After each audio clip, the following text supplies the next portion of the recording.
बिस्मिल्लाहिर्रहमानिर्रहीम, अस्सलामुअलैकुम नाज़रीन। फिफ्थ अंपायर में खुशामदीद। मैं हूँ यासिर रशीद और मेरे साथ मौजूद हैं साबिक कप्तान आमिर सुहेल साहब।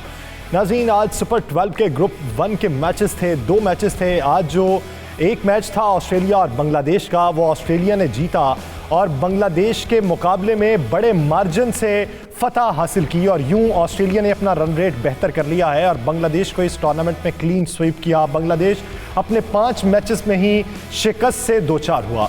अगर बात की जाए दूसरे मैच की, तो जो श्रीलंका और वेस्ट इंडीज़ के माबैन था, तो श्रीलंका ने फतह हासिल की है वेस्ट इंडीज़ के मुकाबले में और श्रीलंका के इस वक्त 4 पॉइंट्स हैं। गो कि वो सेमीफाइनल में नहीं जा सकता, लेकिन आज उन्होंने फतह का जश्न खूब मनाया है। आज के मैच का आगाज़ करते हैं कि आज का जो मैच, जिसमें श्रीलंका के बल्लेबाज बेहतरीन जिन्होंने कारकर्दगी दिखाई, 41 गेंदों पे दोनों ने 41 गेंदें खेली, निसांका और असालंका। निसांका ने 51 रन बनाए जबकि असालंका ने 68 रन बनाए हैं। आमिर भाई, आज जिस तरह की परफॉर्मेंस आपने श्रीलंका की देखी है, अगर शायकीन क्रिकेट के आपने जज्बात देखे हों, जिस तरह वो खुश थे कि इस पूरे टूर्नामेंट के अंदर श्रीलंका हर बड़ी टीम के मद्दे मुकाबिल स्ट्रगल करती हुई दिखाई दी, तो आज ये कहना गलत नहीं है कि कहानी ख़त्म हुई और ऐसे ख़त्म हुई कि लोग रोने लगे तालियां बजाते हुए। पूरे टूर्नामेंट के अंदर श्रीलंका की परफॉर्मेंस को किस नज़र से देखते हैं? देखिए, श्रीलंका की टीम मेरे ख्याल में one of the better teams थी इस वर्ल्ड कप में। कंडीशंस जो थी उनके लिए एलियन नहीं थी। इसी तरह की कंडीशंस में वो श्रीलंका में भी क्रिकेट खेलते हैं। आई थिंक जितना उनके पास टैलेंट था और रिसोर्सेज थे, उसके मुताबिक इन्होंने परफॉर्म नहीं किया। और दूसरी चीज़ ये है कि ये बड़े क्लोज आके मैचेस भी हारे। इनकी अगर बैटिंग लाइनअप शुरू से अच्छा खेल रही होती तो मेरा ख्याल है कि ये बाकी टीमों को बहुत ज़्यादा प्रेशर में लेके आ सकते थे। अब देखिए, हसारंगा हर मैच में विकेट ले रहे हैं, टिक्शाना जो है बैट्समैन को हिलने नहीं दे रहे, फास्ट बॉलर्स थोड़े से ऑफलाइन और ऑफ कलर रहे। अदरवाइज़ मैं समझता हूँ ये टीम में पोटेंशियल था कि ये अगले राउंड में जा सकती थी, लेकिन अपनी गलतियों की वजह से ये यहाँ पर रह गए। और जो आज आपको झलक दिखाई है श्रीलंका ने, मेरे लिए बहुत टैलेंटेड प्लेयर है। इसमें वो स्पार्क भी है और जो हमारी लैंग्वेज में कहते हैं फड़क बहुत ज़्यादा है इस प्लेयर में। इसको सिर्फ अपने आप को डिसिप्लिन करने की ज़रूरत है। और जो असालंका है, उन्होंने दिखाया कि वो रिलायबल बैट्समैन है श्रीलंका के लिए। कई मौक़ों के ऊपर उन्होंने लंबी बैटिंग की। सो ऐसा प्लेयर आपकी टीम में होना लाजमी है जो रिलायबल प्लेयर हो, जिसके ऊपर आप बैंक कर सके कि कोई भी सिचुएशन होगी ये हमें स्कोर करके देगा। जितने भी इनके स्ट्रोक मेकर्स थे, मेन स्ट्रोक मेकर्स, उनमें से किसी ने भी अच्छा खेल पेश नहीं किया। अगर इनके कुसाल परेरा अच्छी बैटिंग कर देते 1-2 मैचेस में भी बहुत ज़्यादा फ़र्क पड़ता है। ये अगले राउंड में जा सकते थे, लेकिन अनफॉर्चुनेटली जो इनका पोटेंशियल था उसके मुताबिक ये परफॉर्म नहीं कर पाए। तो आज वेस्ट इंडीज़ का इस टूर्नामेंट में सफ़र इख्तिताम पजीर हुआ, दिफाई चैम्पियन हो और आप मैदान में उतरें तो आपको टाइटल का दिफा करने के लिए हिम्मत मज़ीद दिखाना पड़ती है, स्ट्रेटजी भी दिखाना पड़ती है। क्या समझते हैं कि गुज़श्ता वर्ल्ड कप और इस वर्ल्ड कप में दोनों में टीम परफॉर्मेंस या टीम कॉम्बिनेशन कितना? देखिए, सबसे बड़ा फ़र्क तो डैरेन सैमी है, वो ग्लू थे। वेस्ट इंडीज़ जो है वो मुख्तलिफ जज़ायर हैं, मुख्तलिफ मुल्क हैं, जो एक टीम बनती है, वेस्ट इंडीज़ की टीम बनती है। डिफरेंट कंट्रीज़ हैं, सबके डिफरेंट क्रिकेट बोर्ड्स हैं, सबके आपस में इख्तलाफात हैं, प्लेयर्स के भी इख्तलाफात हैं। कभी सैलरीज़ के ऊपर प्रॉब्लम हो जाता है, कभी सिलेक्शन के ऊपर प्रॉब्लम हो जाता है, प्लेयर नाराज़ हो जाते हैं। डैरिल समी, आपको याद होगा कि लास्ट वर्ल्ड कप में भी उनको किटें नहीं प्रोवाइड हुई थी, क्रिकेट बोर्ड बिल्कुल सपोर्ट नहीं कर रहा था, लेकिन उन्होंने टीम को कंबाइन रखा, जेल किया और फिर दूसरी दफ़ा इन्होंने वर्ल्ड कप जीता था T20, if I am not wrong. So उसके बाद आप देखें कि वेस्ट इंडीज़ की क्रिकेट, जब से डैरिल समी जो ग्लू थे वो अलहदा हुए, तो वेस्ट इंडीज़ की क्रिकेट जो है उठ नहीं पा रही। आप देखें कि आप रिटायरमेंट के बाद ब्रावो को भी टीम में लेके आ रहे हैं, आप क्रिस गेल को भी टीम में लेके आ रहे हैं। ये तो वही हो गया ना, आप एक्सपेक्ट कर रहे हैं कि क्रिस गेल आपको हर मैच में स्कोर करके देगा और आपको पता है कि उसकी फॉर्म नहीं अच्छी। फ्रेंचाइज क्रिकेट में भी वो इतना ज़्यादा वो जो है कंसिस्टेंटली परफॉर्म नहीं कर रहे। फिर आप उनके ऊपर बैंक करें कि आपको आके वर्ल्ड कप में टॉप ऑर्डर पे खेल के आपको कोई मैच जितवाएंगे। ये वही है, विशफुल थिंकिंग थी। और ब्रावो से आप क्या एक्सपेक्ट कर रहे थे? यंगस्टर्स भी इनके जो थे वो इतने ज़्यादा इंप्रेसिव नज़र नहीं आए। बेसिकली ये फ्रेंचाइज क्रिकेट की टीम है। सही, ये प्लेयर जो है फ्रेंचाइज क्रिकेट के अच्छे हैं, लेकिन जब ये as a team as a unit आप देखते हैं तो इनमें कोई यूनिटी नज़र नहीं आती। और इनके जो कप्तान हैं, मैंने तो उनको वेस्ट इंडीज़ की तरफ से शाज़ नाज़र ही परफॉर्म करते देखा है। इवन फ्रेंचाइज क्रिकेट में भी इतनी बड़ी रेपुटेशन उन्होंने अपनी बनाई हुई है, इतनी ज़्यादा एक्सपेक्टेशंस हैं, पर जब ज़रूरत पड़ती है इनकी टीम को, जहाँ से भी खेल रहे हो, ही डिसअपॉइंट्स। आई डोंट नो कि वेस्ट इंडीज़ की क्रिकेट का आगे क्या हाल होगा। ये तो मेरे क्लब क्रिकेटर्स ही रह गया है जितना डिसअपॉइंट थोड़ा सा होता है। आपने आज वेस्ट इंडीज इसको श्रीलंका को देखा, आए उन्होंने दिखाया है कि हाँ हमारे में टैलेंट है, लेकिन वेस्ट इंडीज़ फिर वही चीज़, ना बॉलिंग में आंड्रे रसल, वो भी फ्रेंचाइज क्रिकेट में तो ही इज़ पोलार्ड का भी जिक्र इज़ द मोस्ट डेंजरस और वो सॉट आफ्टर प्लेयर, लेकिन जब मुल्क के लिए बात आती है तो बिल्कुल ही आके बैठ जाते हैं। सो डिसअपॉइंटिंग है। सही। यासिर भाई, आप क्या राय रखते हैं आज का? अगर श्रीलंका का मैच देखें, श्रीलंका ने वेस्ट इंडीज़ के मुकाबले में जिस तरह की परफॉर्मेंस दिखाई और एक जोड़ी ने 100 रन से ज़्यादा की शराकत बनाई श्रीलंका ने, और साथ में उनके निशांका थे, आप उस शराकतदारी को किस नज़र से देखते हैं और क्या समझते हैं कि आज के मैच में श्रीलंका ने तब्दीली क्या की कि वो जम के खेल सके? देखें, बड़ी अच्छी क्रिकेट खेली श्रीलंका ने ओवरऑल। अगर देखें आपने जो इनकी पार्टनरशिप थी, और उसके अलावा जितने भी प्लेयर्स इनके, इवन जो ओपनर उनके आउट हुए लेफ्ट हैंडिंग जो बैट्समैन है, वो भी जो खेले बड़ा अच्छा खेले। इनके तमाम ही बैट्समैन बहुत अच्छा खेले, मगर जो क्रिकेट ये खेले, फिर रनिंग बिटवीन द विकेट जो इनकी देखने में आई, अगर चौका या छक्का नहीं भी लगता तो उनकी जो रनिंग बिटवीन द विकेट थी वो बहुत अच्छी थी। थोड़ा सा अगर एनालाइज करें, आमिर भाई ने बड़ा अच्छा एक्सप्लेन किया वेस्ट इंडीज़ की क्रिकेट की जो टर्मोइल है, या जो इतना अप्स एंड डाउन, जो इनप्रेडिक्टेबिलिटी जो है उस टीम की, वो रीज़न क्या है? वो यही रीज़न है जिस तरह उन्होंने बताया कि आइलैंड्स हैं। और मेरे नज़र में जो मैं फील करता हूँ कि उनकी जो दो प्रॉब्लम बहुत बड़ी है। एक तो उनका जो ईगो इश्यूज़ है उनकी टीम में, जो जितने बड़े बड़े स्टार्स हैं आप देखें कि आप क्रिस गेल से बात करें, पोलार्ड से बात करें, रामपाल देख लें, डवेन ब्रावो को देख लें, फिर वो जो उनके जो ऑलराउंडर हैं आंड्रे रसल, तो ये प्लेयर्स हैं इनकी देखें ईगोज इनकी बहुत ज़्यादा है। उसके साथ जो एज फैक्टर है, अगर आप इनकी एज अगर देखें इन प्लेयर्स की, वो बहुत ज़्यादा है। T20 को वो ठीक है, उनकी परफॉर्मेंसेस लीग की हद तक तो ठीक है, मगर एक as a unit as a team खेलने में मुझे थोड़ा सा प्रॉब्लम ये है कि उनकी जो एज है वो काफ़ी ज़्यादा है, और जो उनका ईगो इशू है, ये दो। और देखिए, मैं अब खुद कोचिंग की फील्ड में हूँ, मैं 4-5 साल से कोचिंग भी कर रहा हूँ, मैं लेवल 4 अभी ECB का लेवल 4 भी कर रहा हूँ। तो हमें यही सिखाया जाता है कि जब आपने किसी टीम के कोच बनना है या आपने मैनेजमेंट का हिस्सा बनना है, तो आपको हर किस्म के प्लेयर के साथ उनके साथ डील करना पड़ेगा। आपको सबसे जो प्रॉब्लम आता है वो एक्स फैक्टर जिनको कहते हैं, उनके साथ जब कोचिंग आपको करनी पड़ती है। तो इस टीम का प्रॉब्लम ही यही है कि यहाँ पे बहुत बड़े बड़े नाम तो हैं, मगर जो परफॉर्मेंस है, अगर आप क्रिस गेल की पूरे टूर्नामेंट में देख लें, पोलार्ड की परफॉर्मेंस देख लें, इवन ब्रावो की देख लें, देखिए हिस्ट्री हो गई है। वो जो उनकी परफॉर्मेंसेज है वो हिस्ट्री हो चुकी है। अगर करंट सिनेरियो में अगर आप इनकी परफॉर्मेंस देखें तो जो उनकी टीम का रिजल्ट्स है, जो उनकी टीम का हाल है, बिल्कुल वो डिजर्व करते हैं कि वो टूर्नामेंट से ऑल्दो 2 वर्ल्ड कप जीते हुए हैं। जो की फैक्टर था वो सेमी का था, आमिर भाई ने जो बात की, बिल्कुल वो एक ऐसे प्लेयर थे इस टीम में जो पूरी टीम को एक जेल करके रखते थे। उनकी बात ये क्रिस गेल सब लोग सुनते थे, जिसकी वजह से वो एक टीम थी। मगर अब जो है वो प्रॉब्लम और ज्यादा है। आपने नोट किया होगा आज मैच में कि जो उनके फिल सिमंस कोच थे, वो पूरे मैच में जो 3 घंटे का मैच था, बिल्कुल अकेले वो एक कोने में डग आउट में बैठे हुए थे। ना उनके पास कोई प्लेयर आ रहा था, ना कोई वो मैसेजेस या कोई इस तरह की बातचीत। उनका जो बॉडी लैंग्वेज था, फिर जो प्लेयर्स का बॉडी लैंग्वेज था, वो सारा आपको बता रहा था कि वेस्ट इंडीज की टीम किस तर्ज की क्रिकेट इस टूर्नामेंट में खेल रही है। आमिर भाई, कोई भी शोबा हो, उसमें कारकर्दगी दिखाने की एक उम्र होती है और उसके बाद आप उसको खैरबाद कह देते हैं। क्रिकेट के शोबे के अंदर आप क्या समझते हैं कि कौन सा वो अच्छा मोड होता है कि जब आपको उसको खैरबाद कह देना चाहिए और फिर बाहर बैठकर आपको बात करनी चाहिए? देखिए, आपका टाइम उस वक्त आ जाता है जब आपको पता लग जाए कि आप बोझ बन गए, टीम के ऊपर आप बोझ हो, और जो ऑपोजिशन है वो खुश है कि आप खेल रहे हैं ये मैच, उस वक्त आपको साइड पे हो जाना चाहिए। उससे काफ़ी पहले साइड पे हो जाना चाहिए, क्योंकि प्लेयर को पता होता है। प्लेयर अगर ऑनेस्ट है, उसको पता है कि यार मेरा टाइम ख़त्म हो गया, अब मैं स्ट्रगल कर रहा हूँ, मुझे अलहदा हो जाना चाहिए। हाँ, मैं जाके फ्रेंचाइज क्रिकेट खेलूँ या मैं एग्जीबिशन मैचेस खेलूँ, बट इंटरनेशनल क्रिकेट और मैं अगर अपनी कंट्री को रिप्रेजेंट कर रहा हूँ तो नहीं। ये आप क्रिस गेल को अगर मिसाल ले लें, एक इतना अच्छा आपका एरा हो, उनका प्रॉब्लम ये चल रहा है, उनकी टेस्ट मैच जो टीम है वो अलग है, सही, ODI की टीम अलग है, T20 की अलग है।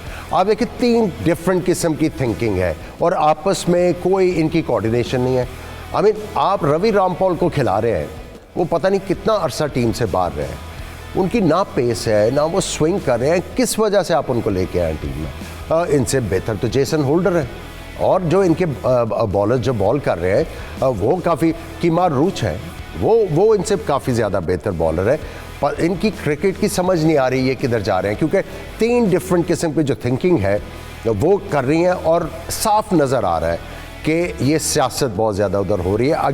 अगर मुझे ये कहते हुए अफसोस तो हो रहा है, क्योंकि वेस्ट इंडीज़ की क्रिकेट जो थी वो एक आप ये समझें कि उस दौर में एक ऐसी क्रिकेट थी जिन्होंने ट्रेंड्स चेंज किए, जिन्होंने नाम के साथ सर लगवाया। देखिए जितने प्लेयर उनके पुराने जो 90s और 2000 नए मिलेनियम के स्टार्ट पे खेलते रहे, सबको सर का खिताब मिला है। आप खुद ही अंदाज़ा लगा लें कि कितने बड़े प्लेयर थे। सियासत बहुत ज़्यादा है और आई थिंक आईसीसी को अब स्टेप इन करना है। जिस तरह उन्होंने जिम्बाब्वे को डिटैच करवाया है इंटरनेशनल क्रिकेट से, इनको थोड़ा सा बताना पड़ेगा कि ये क्या कर रहे हो भाई। एक प्राइड होती है ना नेशन की कि भाई वेस्ट इंडीज़ की टीम को, हमें अफसोस होता है वेस्ट इंडीज़ की इस तरह की क्रिकेट देख के। तो ये जो इस मुल्क में लोग रह रहे हैं, जो क्रिकेट के करता धरता है, मुझे नहीं समझ आ रही कि उनको अफसोस क्यों नहीं। उनको तो शर्म आनी चाहिए, उनको अफसोस भी नहीं हो रहा। यासिर भाई, आप क्या राय रखते हैं? श्रीलंका ने कामयाबी तो हासिल की, लेकिन क्या आप ये नहीं समझते कि ये जिस तरह का कम बैक किया गया, ये कुछ देर से किया गया है? अगर गुज़श्ता 1-2 मैचेस में इस तरह की परफॉर्मेंस दिखा ली जाती तो सूरत हाल मुख्तलिफ होती। देखिए, ये इस तरह के इवेंट्स जो आईसीसी के इवेंट्स में आपने हर मैच में एक से हर दिन आपकी नई प्लानिंग और नई परफॉर्मेंसेज अच्छी होनी चाहिए। आप वन गुड डे या वन बैड डे पे आप टूर्नामेंट ना जीतते हैं और ना ही आगे अगले राउंड तक जाते हैं। पाकिस्तान की एग्जांपल, इंग्लैंड की एग्जांपल इसलिए हम लोग बात जब करते हैं तो देते हैं कि वो कंसिस्टेंट बेसिस पे परफॉर्मेंसेज दे रहे हैं। उनके 5 या 6 प्लेयर हर टीम में ऐसे हैं जो मैच विनर हैं, वो किसी टाइम भी टीम को मैच जिता सकते हैं। मेरे श्रीलंका का आप देखें, वो उनका जो शुरू का जो पार्ट था उसमें यही था कि वो उनके 1-2 प्लेयर चलते थे, बाकी नहीं चलते थे, जिसकी वजह से उनकी जो सक्सेस थी वो उतनी अच्छी नहीं थी। अभी जो उनकी जीत का राज यही है कि उनकी बैटिंग भी क्लिक कर रही है, फिर उसमें जो उनकी बॉलिंग है वो भी क्लिक कर रही है, और बॉडी लैंग्वेज जो है आप देखें, जिस तरह मिकी आर्थर उनकी टीम के साथ हैं, अटैच हैं, एक ओवर के में, और वो जो प्लेयर के साथ बैठे हैं, इंटरेक्शन करते रहते हैं ड्यूरिंग द मैच भी। तो ये चीज़ें हैं, उनकी बॉडी लैंग्वेज बड़ी अच्छी जा रही है।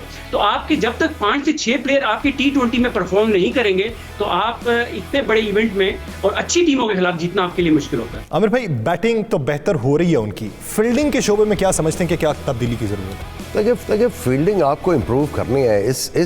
इस फॉर्मेट में ये बड़ा अनफॉरगिविंग फॉर्मेट है। आप किसी भी फॉर्मेट की बात कर लें, लेकिन ये चूँकि शॉर्टर फॉर्मेट है, यहाँ पे आपकी एक गलती जो है वो बहुत ज़्यादा जो है नुकसान लेके आती है।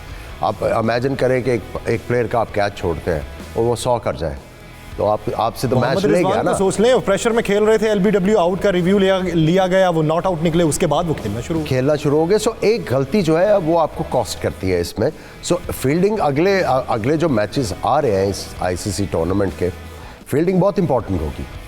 जो टीम अपने बॉलर्स को कॉम्प्लीमेंट करेगी अच्छी फील्डिंग के साथ, वही टीम जो है वो प्रेशर क्रिएट रखेगी और वही टीम जो है जीतने की हकदार होगी। सही। यासिर भाई, आप अगर पहले मैच को आज देखें, ऑस्ट्रेलिया और बांग्लादेश का, बांग्लादेश को इस पूरे टूर्नामेंट के अंदर सुपर 12 मरहले की अगर बात की जाए, 5 मैचेस थे, 5 के अंदर शिकस्त हुई। क्या इतनी वो टीम ऑफ कलर है कि वो परफॉर्म नहीं कर पाई, या आप वजह कुछ और समझते हैं? देखिए, उनका भी यही जो जिसमें हम कहते हैं ना कि पॉलिटिक्स इन्वॉल्व है और इस तरह की चीज़ें, बांग्लादेश भी उसी टाइप की एक तो क्रिकेट भी खेल रही है, और उसके अलावा जो उनकी आप कह लें जो गवर्नमेंट की इन्वॉल्वमेंट होती है, फिर जो सिलेक्शन प्लेयर्स की होती है, कोचेस की जो अपॉइंटमेंट होती है, तो ये मेरे ख्याल से ये काफ़ी रिफ्लेक्ट कर रही है उनकी परफॉर्मेंस पे। और आप इवन जब क्वालिफायर राउंड में भी जब उन्होंने पहला मैच ही उसमें भी हार गए थे, और उसके बाद फिर उनकी इंजरीज, उनका जो मेन प्लेयर था, जो T20 के बेहतरीन प्लेयर साकिब अल हसन, वो भी इंजर्ड होकर चले गए।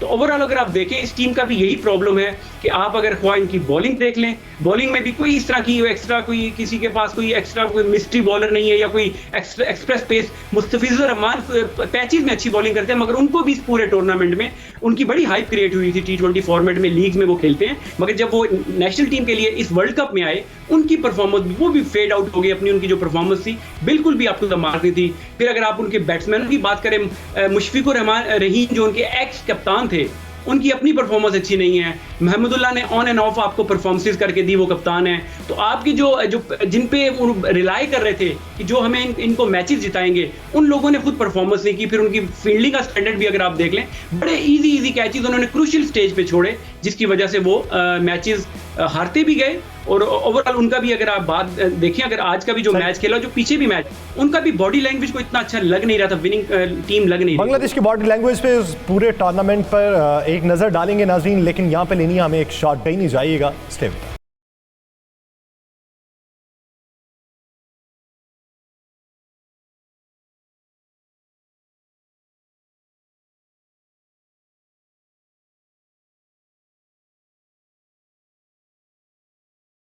वेलकम बैक नाज़रीन। आज का जो पहला मैच था ऑस्ट्रेलिया और बांग्लादेश का, उसमें बांग्लादेश की दुर्गत किस तरह बनी है, बैटिंग लाइन की धज्जियां किसने उड़ाई हैं, तो नाम है जाम्पा, जिन्होंने आज 5 विकेट्स हासिल किए हैं। यही विकेट्स हैं जिसके ऊपर जाम्पा को विकेट मिल रही है, वो गुगली भी कर रहे हैं, अपना स्टाइल भी सेट कर रहे हैं। तो फिर पाकिस्तानी बॉलर्स की अगर हम बात करें तो हमें क्यों नहीं मिलती विकेट्स? देखिए, ये अभी से प्रॉब्लम नहीं है शादाब का। Shadab of the ball game में काफ़ी अरसा हो गया। आपने अगर इनकी PSL में भी परफॉर्मेंसेस देखे हैं, एज ए कैप्टन ये अपने आप को पूरे ओवर नहीं करा रहे थे। सो हमें उसी वक्त अलार्म हो जाना चाहिए था कि यार ये हमारा जो वाइस कप्तान है, जो मैचेस खेलेगा, इसके ऊपर हम डिपेंड करते हैं। ये बैटिंग भी करता है, अच्छी फील्डिंग भी कर लेता है, बॉलिंग में इसका डिक्लाइन आ रहा है, we have to help him. अब देखिए, मुश्ताक अहमद जो है पाकिस्तान के जो लेग स्पिनर है, बड़े उन्होंने आउट किए हैं। बहुत अरसे से वो पाकिस्तान क्रिकेट के साथ वो मुंसलिक है। अभी तक किसी स्पिनर की गेम में आपको बेहतरी नहीं नज़र आ रही। सो आई थिंक पॉइंट आ गया है कि आपको मुश्ताक की कैपेसिटी बिल्डिंग करनी है कि भाई आप इतने अरसे से हो, आप अपने कोचिंग के मेथड ठीक करो। अगर प्लेयर नहीं ठीक हो रहा तो आपने अपनी कैपेसिटी बिल्डिंग करनी है, सीख के आओ कि प्लेयर को किस तरह ठीक करना है। यही हो रहा है, आपका प्लेयर अगर काम नहीं करता, अगर वो परफॉर्म नहीं कर रहा, उसको आप ड्रॉप तो कर देते हैं, सही, लेकिन उसको बेहतर बनाने की कोशिश नहीं। आप देखें, जो पेस के साथ स्पिनर बॉलिंग करने वाले यहाँ पे आपके पास नज़र आ रहे हैं, जाडेजा को कितनी मार पड़ रही है, बाकी जो तेज़ मारने वाले स्पिनर हैं उनको मार पड़ी, जो फ्लाइट करने वाले स्पिनर हैं उनको कामयाबी मिल रही है। अब आप कुंबले की भी बात करें, कुंबले ने उस वक्त ज़्यादा प्रेशर डालना शुरू किया बैट्समैनों के ऊपर, पहले वो खींच के मारते थे, जब उन्होंने हल्की सी फ्लाइट करनी शुरू की। सही, फ्लाइट करनी शुरू की तो उनको परचेज भी मिली, उन्होंने बैट्समैनों को तंग भी किया, गुगली उन्होंने इम्प्रूव की। अब मेरा नहीं ख्याल कि इनको गाइडेंस किस तरह की मिल रही है। थोड़ा सा ये एक्शन भी तेज़ कर रहे हैं। लेग स्पिनर जब तेज़ एक्शन के साथ बॉल करता है तो वो उसकी कभी भी कंट्रोल नहीं आएगा। आप देखें हसारंगा के पहले वीडियोस निकाल लें और अब के वीडियोस उनके दिखाएं। हसारंगा पहले क्विक आर्म एक्शन था, अब उसने अपना एक्शन स्लो किया, अब वो फ्लाइट भी कर रहा है, उसको कंट्रोल भी आया हुआ। अपने आपके लेग स्पिनर जो हैं वो इतने अरसे से इसी तरह की बॉलिंग करते आ रहे हैं, और ये कोचेस की जो भरमार है, बताने में नाकाम है टोटल। किसी प्लेयर को बनाया ही नहीं उन्होंने, बिगाड़ा तो है, बनाने वाले लोग नहीं। इसलिए मैं बार बार कहता हूँ, आपको अपने सिस्टम पे सिर्फ 6 टीमें नहीं करनी, आपने ह्यूमन रिसोर्स की कैपेसिटी बिल्डिंग करनी है, तब जाके आपकी क्रिकेट और ज़्यादा आगे जाएगी। सही। यासिर भाई, अगर इस पूरे टूर्नामेंट को अगर आप देखें तो आपको कौन से बेहतरीन स्पिनर्स दिखाई देते हैं इस पूरे टूर्नामेंट में, और जो नहीं दिखाई देते, उन्हें होना चाहिए था, वो किस वजह से नहीं? थोड़ा सा मुझे अगर टाइम दे यासिर भाई, तो मैं ज़रा वो शादाब की बात थोड़ा आमिर भाई ने कहा और मैं भी थोड़ा ऐड कर दूं उसमें। देखिए यासिर भाई, आग दोनों तरफ लगी हुई है। ये प्लेयर की भी गलती है और ये मैनेजमेंट की भी गलती है। देखिए, आप मैनेजमेंट जब इसको पिक करती है PSL की परफॉर्मेंस से, फिर आप उसको डबलिन में टेस्ट मैच भी खिला देते हैं, आप उसको वेस्ट इंडीज में टेस्ट मैच खिला देते हैं, और लास्ट ईयर आप ओल्ड ट्रैफर्ड में उसको टेस्ट मैच खिला देते हैं। वो जो आप टेस्ट मैच जो हारे हैं ओल्ड ट्रैफर्ड में, वो ये बैट सिलेक्शन, टीम सिलेक्शन की वजह से। तो देखिए, उस बंदे ने, शादाब ने, वाइट बॉल का अच्छा क्रिकेटर था वो, ठीक है, जिसकी वजह से वो पाकिस्तान टीम में आया, खेला, मगर उसकी इंप्रूवमेंट क्यों नहीं हो रही? आप उसको 4 डे क्रिकेट खेलने नहीं दे रहे। अब जैम्पा की हम बात करें, जैम्पा आउट इसलिए करता है, एक तो वो फ्लाइट देता है, दूसरा वो स्टंप टू स्टंप बॉलिंग करता है। शादाब ने कभी भी हमने नहीं देखा कि कभी फ्लाइट से बॉल की, वो हमेशा तेज बॉलिंग करता है। और देखिए ये फ्लाइट करना और ये लंबी बॉलिंग करना 4 डे क्रिकेट के बाद ही आप सीखते हैं कि फ्लाइट कैसे आपने करनी है। तो जब आप देखें, और शादाब को भी शौक है ना बैटिंग करने का, कि पीएसएल में आप देखें वो बैट उठा के तीसरे नंबर पे बैटिंग करने आ जाता, कोई पूछने वाला नहीं है। अब हमारी जो पाकिस्तान टीम की मैनेजमेंट थी उसको बताती कि भाई तुम्हारा जो प्रीमियम जो चीज है आपकी वो बॉलिंग है, आप पाकिस्तान टीम में एज अ बॉलर आते हो, तो अपनी बॉलिंग अगर आप कॉम्प्रोमाइज कर रहे हो अपनी बैटिंग पे तो आप टीम से ड्रॉप हो जाओगे। अब ये जैम्पा ऑस्ट्रेलिया की अगर आप पूरी टीम देख लें, पिछले 4-5 साल से यही लड़के खेल रहे हैं। हमारा क्या होता है, न्यूजीलैंड हम जाते हैं, जफर गौर को एक टेस्ट मैच खिला देते हैं और वो फिर गायब हो जाता है। काशिफ भट्टी को आप पाकिस्तान टीम में 300-400 फर्स्ट क्लास स्पिनर है, वो लेफ्ट आर्म स्पिनर है, उसको उसकी परफॉर्मेंस पे टीम पे लेके आते हैं, आप टेस्ट शादाब से खेल जाते हैं। इस तरह की जब आप गलतियां करते हैं, जो मैंने कहा ना कि आग दोनों तरफ लगी हुई है, हमें हमारी मैनेजमेंट को भी देखना पड़ेगा और प्लेयर्स को भी अपने आप को ठीक करना पड़ेगा कि अगर आपकी जो जॉब है आपकी कि आपने बॉलिंग में आउट करके देने, तो आपको वो करना पड़ेगा। आप जो क्रिकेट अभी खेल गए हो पीएसएल की परफॉर्मेंस और उस पे खेल गए हो, मगर इंप्रूवमेंट क्यों नहीं आ रही? आमिर भाई ने बिल्कुल सही कहा कि कोचेस को थोड़ा सा जो है वो थोड़ा सा बेहतर करना पड़ेगा। सिर्फ यही नहीं कि स्पिनर क्यों नहीं बन रहे, आपके बॉलर्स भी देख लें। आप देखिए ये 4 मैचेस पाकिस्तान के निकाल के साइड पे कर लें, इसकी परफॉर्मेंस, इसकी तो जितनी मर्जी तारीफ की जाए, जिस तरीके से परफॉर्मेंस की है ठीक है, मगर इस चीज से आपकी जो आपने गलत काम किए हुए हैं वो कभी नहीं छुप सकते। जो आपने पाकिस्तान क्रिकेट बोर्ड में जो पीछे जो 2-3 साल काम किया आपने, जो आपने अपॉइंटमेंट्स की है, जो भी चीजें की, वो नहीं छुप सकती, वो अपनी जगह पे रहेंगी। मगर आप ये क्या है कि आप पर्टिकुलरली शादाब की बात कर रहे हैं, तो शादाब का इंप्रूवमेंट ना करने की वजह यह है कि हमने उसको 4 डे क्रिकेट खेलने के लिए, हमारी मैनेजमेंट का काम है ना कि आप बताएं कि आप भाई जाके 4 डे क्रिकेट खेलो, फिर जब आके फिर उससे बात करोगे यार आप फ्लाइट क्यों नहीं कर रहे, ये इस तरह की बातें कर रहे हैं। मुत्तफिक हूं आपसे। आमिर भाई, हम सेमीफाइनल में पहुंच गए, हमारी पुरानी गलतियां नहीं छुप रही, ये किस तरीके से छुपेंगी? देखिए सेमीफाइनल में हमने आपको यहाँ पे बैठे अभी टूर्नामेंट शुरू नहीं हुआ, कह दिया था पाकिस्तान टीम सेमीफाइनल में आएगी। आपने दूसरी टीमों को देखना ना कि वो इस वक्त किस जगह पे है, आपने ग्रुप देखना कौन सा है आपका ग्रुप, उसके बाद किस जगह पे आप क्रिकेट खेल रहे हो, वो उस कंडीशंस और बाकी टीमों के मुकाबले में आपकी टीम जो थी वो तगड़ी थी। आप बात कर रहे हैं इंडिया की, चले हम सोच लेते हैं गिवन कि इंडिया से हम मैच नहीं जीतते पहला, बाकियों को तो आप आराम से जीत जाते, सेमीफाइनल में आप आराम से। अगर अब आपने अफ़गानिस्तान को नहीं हराना, इस न्यूजीलैंड की टीम को नहीं हराना, स्कॉटलैंड, नामीबिया, चले स्कॉटलैंड की जगह या वो आ जाते हैं, बांग्लादेश आ जाते हैं, जिस तरह की उनकी फॉर्म थी, अगर आपने उनको नहीं हराना तो फिर क्रिकेट बंद कर देते हैं यार। सो ये हमने कोई मार का नहीं मारा भाई, हमारी टीम बहुत आला परफॉर्म करी है, मुबारकबाद की मुस्तहिक है जिस तरह जेलिन हुए हुए। लेकिन आपने ये भी देखना है कि ये राउंड कितना आसान था। मैं इसलिए ये बात कर रहा हूँ, मैं करना नहीं चाह रहा था, मैं इसलिए बात कर रहा हूँ कि ये जो हमें सक्सेस थोड़ी देर के लिए मिली है, हम वो कबूतर की तरह आंखें ना बंद कर लें कि बिल्ली सामने खड़ी है और हमने आंखें बंद करके बच जाएंगे। नहीं, आपको बहुत इंप्रूवमेंट की ज़रूरत है अपने सिस्टम में। आपकी टीम जो है, यही वाली टीम जो है उसमें 50 ओवर्स में बहुत पीछे है, उसके बाद आपकी टीम टेस्ट मैचेस में बहुत पीछे है। अगर आप ये समझते हैं कि T20 में कुछ आपने सेमीफाइनल या फाइनल में आके कोई आपने अचीवमेंट होगी, लेकिन लॉन्ग टर्म में आपको उसका कोई फायदा नहीं होगा। आप जिस तरह वेस्ट इंडीज़ का जिक्र कर रहे थे, आप कह रहे थे तीनों फॉर्मेट के अंदर उनके मुख्तलिफ खिलाड़ी हैं, हमारे भी तो यही तरीक़ाकार अडॉप्ट करने की कोशिश की जा रही है। देखिए बात यह है कि सोच के बोलना चाहिए ना, तोल के बोलना चाहिए। जब आप किसी ओहदे के ऊपर हैं तो आपने हर चीज़ जो है नाप तोल के करनी है, बिल्कुल सोच समझ के करना है। आपकी जो वो क्या जो दिल में आया आपने वो मुंह में नहीं लेके आना, क्योंकि जब आप बड़े ओहदे पे आते हो तो आपने बोलना कम है और काम ज़्यादा करना होता है, क्योंकि काम बहुत ज़्यादा पाकिस्तान क्रिकेट को अगर आपने ऊपर लेके जाना है, काम बहुत ज़्यादा करने की ज़रूरत है। आपकी जो पिचेस हैं, देखिए जब आपकी सीमेंट के ऊपर क्रिकेट होती थी, यासिर मेरी बात को बैक करेगा, जब आपकी सीमेंट के ऊपर क्रिकेट होती थी, प्रैक्टिस और हर चीज़, आपके टेक्निकली बेटर प्लेयर आते थे। अब आपने टर्फ विकेट्स बना दिए हैं, प्रैक्टिस के लिए भी ज़रूरी कर दिए हैं कि प्रैक्टिस वहाँ पे होगी। क्लब के लिए ये एक प्री रेक्विजिट है कि उनके पास टर्फ विकेट।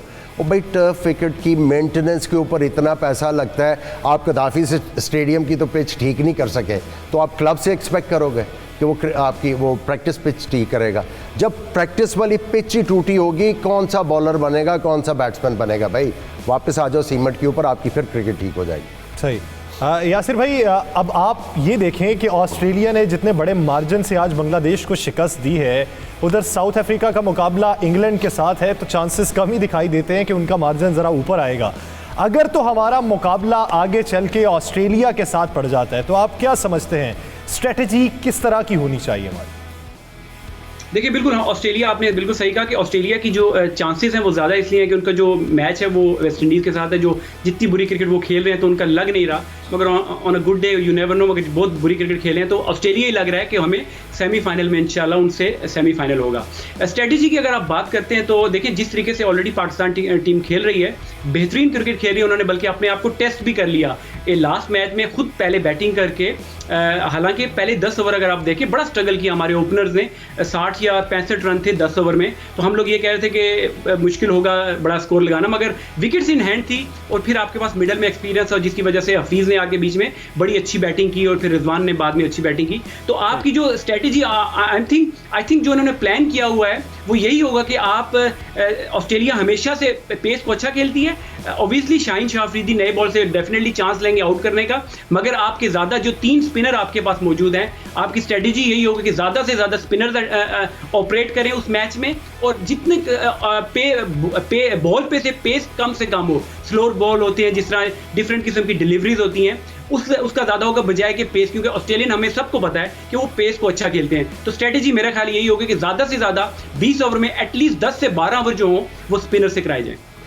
इसमें डिपेंड करता है आपने मैच कहाँ पे खेलना है, क्योंकि अभी तक वाज़िया नहीं है कि अबू धाबी में सेमीफाइनल होगा आपका या आपका दुबई स्टेडियम में सेमीफाइनल होगा। सही। जब तक ये क्लैरिफाई नहीं होगा आपकी जो है वो स्ट्रैटेजी नहीं बन सकती।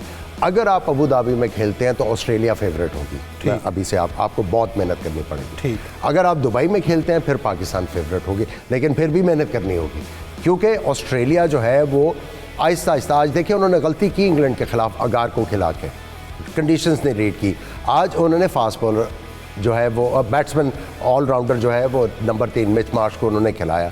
सो अब उनको अंदाज़ा हो रहा है कि इन कंडीशंस में हमने डील किस तरह करना है। सो जो टीम हार के ऊपर आती है वो ज़्यादा डेंजरस होती है, वो ज़्यादा डेंजरस होती है। पाकिस्तान को किस किस्म की तैयारी करनी चाहिए नाज़रीन, कल के मैचेस पे भी बात करेंगे, सवाल जवाब का सेगमेंट भी शामिल करेंगे। यहाँ पे लेनी हम एक शॉर्ट ब्रेक। यासिर भाई 92 न्यूज़ को वक्त देने के लिए आपका बहुत शुक्रिया। नाज़रीन कहीं नहीं जाइएगा, स्टे विद।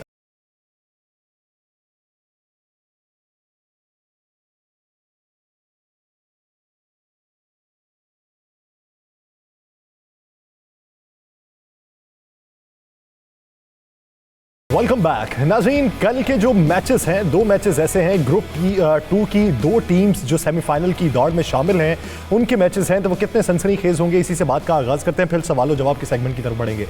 आमिर भाई, न्यूजीलैंड और इंडिया दोनों की कोशिश ये है कि वो आगे बढ़ें और अपना रन रेट बेहतर करें। कल के दोनों मैचेस में से टफ मैच कौन सा देख रहे हैं? लेकिन न्यूजीलैंड के लिए टफ मैच होगा, क्योंकि अब उनको चैलेंज आया हुआ है कि इंडिया की टीम भी अगर जो है अपना नेट रन रेट स्कॉटलैंड के ख़िलाफ़ इम्प्रूव करती है और वो आखिरी मैच खेलेगी इस ग्रुप का, इस क्वालिफाइंग राउंड का, तो वो उनको मौका होगा कि सारी चीज़ें का कैलकुलेट करके तो आके अपना रन रेट बेहतर करके सेमीफाइनल के लिए क्वालिफाई कर जाए, अगर वो खुदा न खास्ता एक आधा मैच हारते हैं यहाँ पे। सो न्यूजीलैंड के लिए थोड़ा सा मुश्किल होगा कि नामीबिया की टीम जो है वो इतनी आसान टीम नहीं है।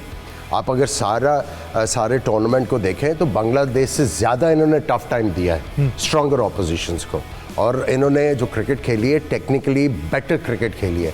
सो इनको न्यूजीलैंड जो है वो इजी बिल्कुल नहीं ले सकता, क्योंकि ये सरप्राइज़ करने वाली टीम है। ये जो आप बार बार लफ्ज़ इस्तेमाल करते हैं ना, किसी की गर्दन लेके जाएगी, ये वो वाली टीम है। सो न्यूजीलैंड के लिए कल का दिन काफ़ी ज़्यादा चैलेंजिंग होगा, क्योंकि उन्होंने मैच भी जीतना है 1, उसके बाद उन्होंने लंबे मार्जिन के साथ मैच जीतना है, तो उनको जो है अपनी टॉप ऑफ द गेम होना, कल उन्होंने जो क्रिकेट खेलनी है और उसके बाद उन्होंने डोमिनेटिंग क्रिकेट खेलनी है, और अगर वो डोमिनेटिंग क्रिकेट नहीं खेलेंगे तो ये ऐसी टीम है कि जो मैच को फंसा सकती है। तो आप क्या समझते हैं, कल इंडिया के मैच में पिच अबू धाबी वाली होगी दुबई में या तब्दील होगी? देखिए जिस तरह कल इंडिया ने जो डोमिनेट किया है, बल्ले पे गेंद आया तो उन्होंने डोमिनेट किया, तो मे भी आप देखें कि शायद घास हो थोड़ा सा पिच के ऊपर और थोड़ा सा रोल उसको ज़्यादा किया हो, क्योंकि होस्ट तो इस टूर्नामेंट का इंडिया ही है ना। सही। नाज़रीन, इस सवाल और जवाब के सेगमेंट की तरफ बढ़ते हैं। कल का बेहतरीन सवाल किया गया था नौजवान शाइक क्रिकेट, कराची से उनका ताल्लुक़ है, नाम है सैयद हमज़ा हैदर। उनकी जानिब से जो सवाल किया गया उसका बेहतरीन के तौर पर इंतखाब किया गया है सैयद हमज़ा हैदर को, बहुत मुबारकबाद। तो बढ़ते हैं आज के सवाल और जवाब के सेगमेंट की तरफ, देखते हैं कि आज कौन से सवाल हमें भिजवाए गए हैं। तो आइए मुलाहिज़ा करते हैं। क्या पाकिस्तान आगे चेंजिंग करेगा या इसी टीम के साथ खेलेगा? मेरा सवाल ये है कि इस वर्ल्ड कप में जिम्बाब्वे की टीम क्यों शामिल नहीं है? इंडिया के जो 4 मैच है वो एक ग्राउंड पे हैं और पाकिस्तान के अलग अलग है, इसका क्या वजह हो सकता है? प्लीज़ इसका जवाब। पहला सवाल, क्या पाकिस्तान चेंजेस करेगा? ज़रूरत नहीं है, खुदा न खास्ता कोई इंजरी हो, हमें इंजरी का सोचना भी नहीं चाहिए, क्योंकि इस वक्त मोमेंटम बना हुआ है, पाकिस्तान बड़ी अच्छी क्रिकेट खेल रहा है। सो आई थिंक इस वक्त अब अगर चेंज करके इन्होंने वसीम को ट्राई करना था instead of in place of आपके जो फास्ट बॉलर हैं जिनके ऊपर बड़ा कहा जा रहा है कि उनकी बॉलिंग कोई अच्छी नहीं हो रही, बहरहाल उनके साथ स्वैप किया जा सकता था एक मैच के लिए, और देखते कि अगर वो अच्छी जो प्लान के मुताबिक बॉल कर रहे हैं तो फिर सोचा जा सकता था। लेकिन मैं समझता हूँ कि अब उस मैच पिछले मैच में चेंज नहीं किया, जब हज़र अली को चेंज नहीं किया तो फिर चलाना चाहिए। एग्जैक्टली, अब आपको इसी टीम के साथ चल रहा है और मोमेंटम, और अगर आप समझ रहे हैं कि बॉलर अच्छा नहीं कर रहा तो उसको गाइड करके आपने उसको प्रैक्टिस करवा के प्लान्स जो है उनको एग्जीक्यूट करवाने की अहलियत और बढ़ाने की। आप ये कहना चाहते हैं कि अगर मोहम्मद वसीम जूनियर को अगर आपने सुपर 12 पे नहीं खिलवाया तो आपको सेमीफाइनल में चांस नहीं लेना? बहुत बड़ा प्रेशर होगा और एक किस्म का रिस्क ही होगा। आप at times you as a captain management you go on a punt, और कई दफ़ा आपके जो है वो गैम्बल काम कर जाती है, वो हार्ड हिटिंग भी कर लेते हैं और स्लिंगी एक्शन है। हु नोस कि उनका गेंद अगर नीचे रहना शुरू हुआ तो बैट्समैन के लिए प्रॉब्लम लेके आए, लेकिन मुझे लाइकली नहीं लग रहा। विनिंग कॉम्बिनेशन के साथ ही आगे बढ़ना चाहिए। दूसरा सवाल जिम्बाब्वे के मुतालिक जो हम पहले भी डिस्कस कर चुके हैं, पहले भी बताया कि उनके ये था कि उनकी जो गवर्नमेंट है वो काफ़ी ज़्यादा उसमें क्रिकेट बोर्ड में डिक्टेट कर रही थी, इंटरफेयर कर रही थी, जिसकी वजह से उन्होंने उनको साइडलाइन कर दिया। तो तीसरा सवाल अब ये है कि इंडिया के जो मैचेस हैं 4 मैचेस एक ग्राउंड के ऊपर हैं, पाकिस्तान के मुख्तलिफ ग्राउंड्स के ऊपर हैं, इसकी वजह क्या समझते हैं? देखिए ये तो आईसीसी ने इसको निकाले हुए हैं ना, इसमें तो इंडियन क्रिकेट बोर्ड का भी कोई लेना देना हमारे यहाँ एक तासुर पाया जाता है कि बात यह है कि बड़े बोर्ड्स जो है उनकी पॉइंट तो है, एक पॉइंट तो है डिस्कस करने के लिए, लेकिन आप ये देखें कि इंडिया दुबई में फंस रहा है और अबू धाबी में जाके अच्छा खेल गया है। सो वो ये जो भी प्लानिंग थी उनके काम नहीं आई। तो आप कल का मैच, इंडियन क्राउड भी वहाँ पे बहुत ज़्यादा मौजूद होगा। कल के मैच पे जब हम पहले भी बात कर रहे थे पिच के हवाले से, अबू धाबी में जो पिच बनाई गई वो टोटल कंडीशंस उनके मुवाफिक थी।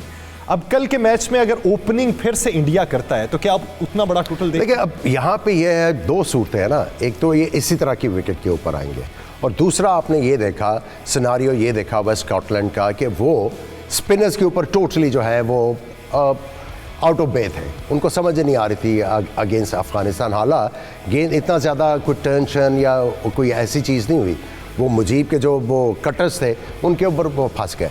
सो 2 सिनारियो, या तो बिल्कुल अबू धाबी वाली विकेट हो जहाँ पे ज़्यादा स्कोर हो, या बिल्कुल ही टर्निंग विकेट हो जहाँ पे आप स्कॉटलैंड की टीम को, जिस तरह आज बांग्लादेश आउट हुई है, आप उसके ऊपर आउट करें, और जिस तरह ऑस्ट्रेलिया ने जल्दी जल्दी जो है टोटल करके तो अपना रन रेट जो है इम्प्रूव किया। ये 2 सिनारियो, तीसरा नहीं हो सकता इसमें। यानी 2 ही सूरतें हो सकती हैं, तीसरी कोई सूरत नहीं हो सकती। नाज़रीन, प्रोग्राम का वक्त ख़त्म हुआ चाहता है, आप हमें अपने सवालात बेहतरीन भिजवाते रहिए। वो सवाल जो टीम से मुतल्लिक हो, टीम सिलेक्शन से मुतल्लिक हो, कारकर्दगी से मुतल्लिक हो, आप अपने सवाल हमें भिजवाइए। हम बेहतरीन सवाल का इंतखाब करेंगे और इस प्रोग्राम में आपके सवाल को चलाया जाएगा। जीतने वाले को गेंद आमिर साहब के ऑटोग्राफ के जरिए उनके घर भिजवाई जाएगी। आज के प्रोग्राम से मुझे और आमिर सुहेल साहब को दीजिए इजाज़त। अपना बहुत सा ख्याल रखिएगा। अल्लाह ने